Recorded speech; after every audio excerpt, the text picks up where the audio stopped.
அன்பு நண்பர்களே, அனைவருக்கும் அன்னை சமையல் உமாவின் அன்பான வணக்கங்கள். இன்றைக்கி அன்னை சமையலில் பார்க்க போகிறது ஒரு லஞ்ச் பாக்ஸ் ரெசிபி, கத்திரிக்காய் சாதம். நிறைய பேருக்கு கத்திரிக்காய் பிடிக்காது, ஆனால் இது மாதிரி செஞ்சு கொடுத்தீங்கன்னா கண்டிப்பாக விரும்பி சாப்பிடுவாங்க.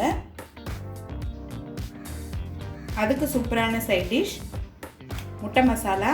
ரொம்ப சிம்பிளான அதே நேரத்தில் டேஸ்டான முட்டை மசாலா. வாங்க கத்திரிக்காய் சாதமும் முட்டை மசாலாவும் எப்படி செய்யறதுன்னு பார்க்கலாம். கத்திரிக்காய் சாதத்துக்கு பொடி ரெடி பண்ணிக்கலாங்க. இந்த பொடி போட்டிங்கன்னா கத்திரிக்காய் சாதம் டேஸ்ட் ரொம்ப நல்லாயிருக்கும். அப்படி இல்லைன்னா கத்திரிக்காய் மசாலாவில் சாதத்தை கலந்த மாதிரி ஆகிடும். 1 டீஸ்பூன் கடலைப்பருப்பு, 5 காஞ்ச மிளகாய்,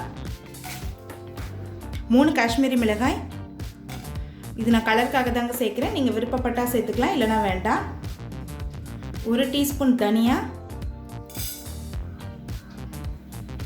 1 பட்டை. இது எல்லாத்தையும் நல்ல வாசனை வர வரைக்கும் வறுத்துக்கலாங்க. இதை அரைச்சி வச்சுக்கிட்டிங்கன்னா போதும், எப்போ வேணால் சாதம் ரெடி பண்ணிக்கலாம்.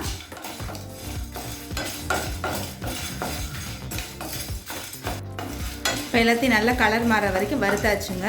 அது எல்லாத்தையும் மிக்சியில் நைஸாக அரைச்சி தனியாக எடுத்து வச்சுக்கலாங்க. கடாயில் தேவையான அளவு எண்ணெய், 1 டீஸ்பூன் கடுகு, 1/2 டீஸ்பூன் உளுந்து, 1/2 டீஸ்பூன் கடலைப்பருப்பு, கொஞ்சம் பெருங்காயம் சேர்த்துக்கலாம், கொஞ்சம் கருவேப்பிலை, 1 காஞ்ச மிளகாய். அடுத்து நீளமாக நறுக்குன ஒரு வெங்காயத்தை சேர்த்துக்கலாம்.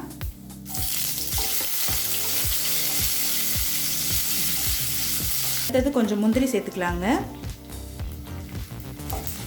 முந்திரி சேர்க்குறது ஆப்ஷனல் தான், நீங்கள் விருப்பப்பட்டால் சேர்த்துக்கலாம், இல்லைனா வேண்டாம். அடுத்து ஒரு தக்காளி சேர்த்துக்கலாங்க. தக்காளி சேர்க்குறது ஆப்ஷனல் தான், நீங்கள் விருப்பப்பட்டால் சேர்த்துக்கலாம், இல்லைனா வேண்டாம். தேவையான அளவு உப்பு,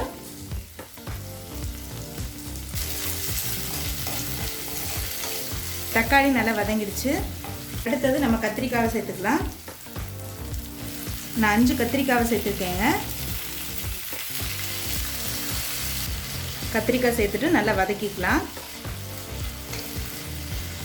நான் நீட்ட கத்திரிக்காய் எடுத்திருக்கேன், அதுதான் வேகிறதுக்கு ஈஸியாக இருக்கும். நீங்கள் விருப்பப்பட்டீங்கன்னா பச்சை கத்திரிக்காயில் கூட செய்யலாம். நான் நீளமாக போட்டிருக்கேன், நீங்கள் விருப்பப்பட்டீங்கன்னா சின்னதாக கூட போட்டுக்கலாம். இப்போ மூடி போட்டு கத்திரிக்காய் நல்லா வேகிற வரைக்கும் வெயிட் பண்ணலாங்க. ஒரு 5 நிமிஷம் கழித்து பாருங்கள், கத்திரிக்காய் முக்கால்வாசி வெந்துருச்சுங்க.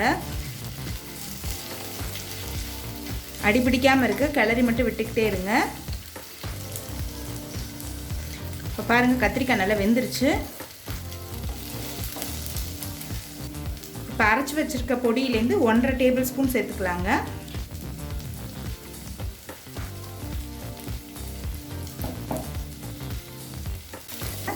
லேசாக வதக்கினா போதும்.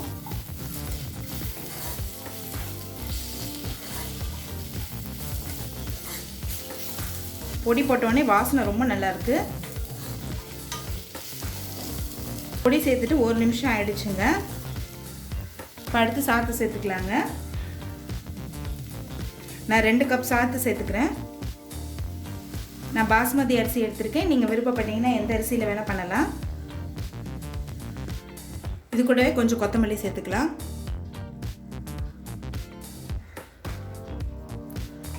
எல்லாத்தையும் நல்லா மிக்ஸ் பண்ணிக்கலாம்.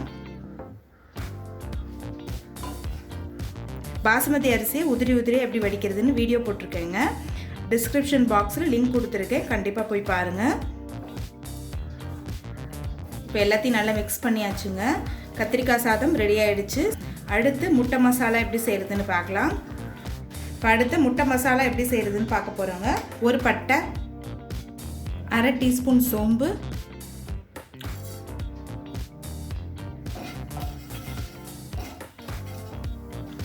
கொஞ்சம் கருவேப்பிலை,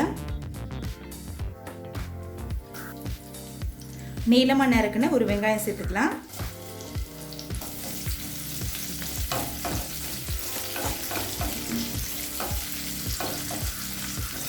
பொடியாக நறுக்குன இஞ்சி பூண்டு, நீங்கள் விருப்பப்பட்டீங்கன்னா இஞ்சி பூண்டு பேஸ்ட்டாக கூட போட்டுக்கலாம். அடுத்தது கொஞ்சம் தக்காளி,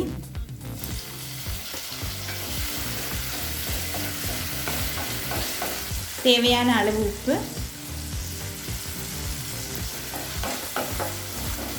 இப்போ தக்காளி நல்லா வதங்கிடுச்சுங்க. அடுத்தது கொஞ்சம் மஞ்சத்தூள், 1 டீஸ்பூன் மிளகாய்த்தூள், 1/2 டீஸ்பூன் தனியாத்தூள், 1/2 டீஸ்பூன் கரம் மசாலா, 1/2 டீஸ்பூன் மிளகுத்தூள். இந்த கரம் மசாலா சேர்க்குறது ஆப்ஷனல் தாங்க, நீங்கள் விருப்பப்பட்டால் சேர்த்துக்கலாம், இல்லைனா வேண்டாம்.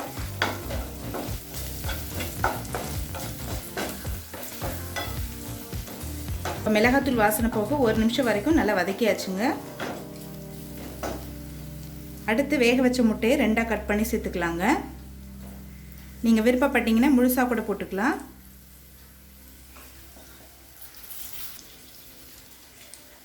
இது கூடவே கொஞ்சம் கொத்தமல்லி,